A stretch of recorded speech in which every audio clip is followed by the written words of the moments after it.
Hi, I'm Jane Drinkwater.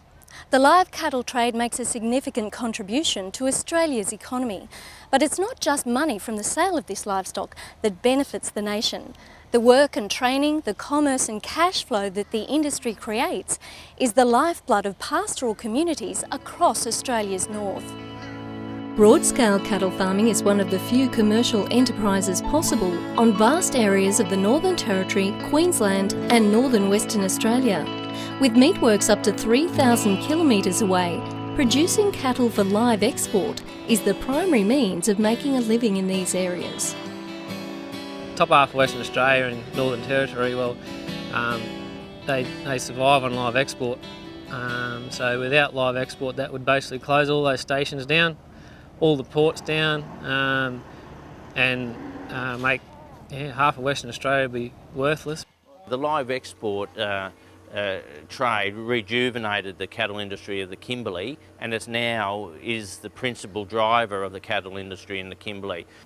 In Northern Australia, the live export industry is the backbone. I mean, if we don't have that, there's no Northern Australian cattle industry. And NILS and earmark.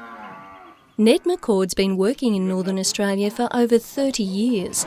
For the past 6 years, he's managed the day-to-day operations of Leopold Downs and Fairfield stations, two Indigenous pastoral leases combining over 1.2 million acres near Fitzroy Crossing in northern Western Australia. The properties sustain a number of Indigenous communities and provide employment for both Indigenous and non-Indigenous workers. We don't have any government funding whatsoever. We're very independent. We have a commercial loan that we have to service. So if we didn't have live export, we'd be in default of that.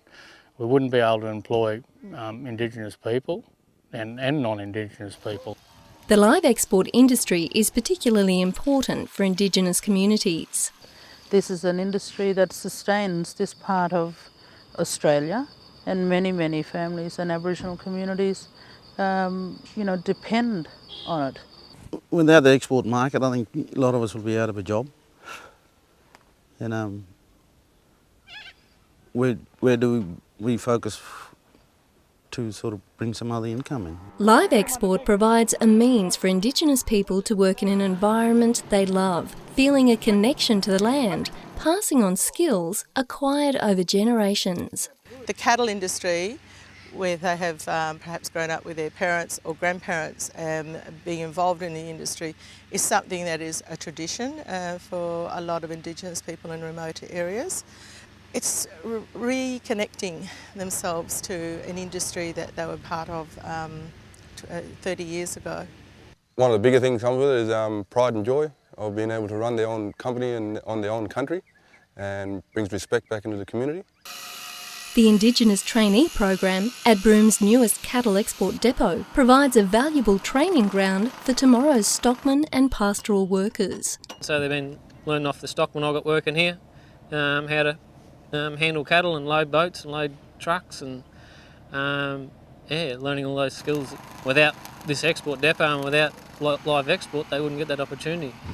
I'm 16 years of age and I've been here working at Roebuck Plains Station for about 6 months now. The reason I love it out here is because all my family did it from generations to generations. So I just want to be one of them. As well as skills passed down from elders to youngsters, employment from live cattle export increases cross-cultural understanding.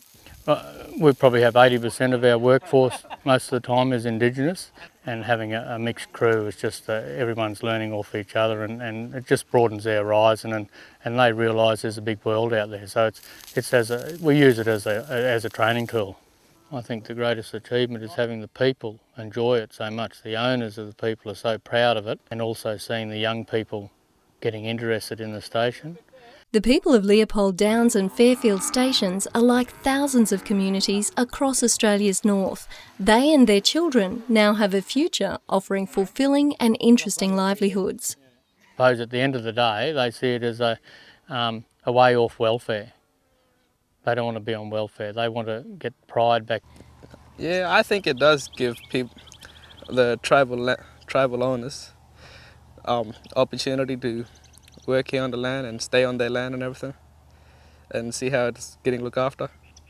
If the live export industry was for some reason, and I can't see it happening, but if for some reason the live export industry was to stop, the effect on the Indigenous people would be quite profound. Without the live export industry, a lot of jobs, opportunities and development on Indigenous held lands would just vanish. If we didn't have the export industry, it'd be hard for most of the people who like working on the station and living in the bush to get a job. With the live animal export industry bringing such benefits and our ever-improving animal welfare standards the best in the world, the future looks bright for cattle workers and landholders in Australia's north.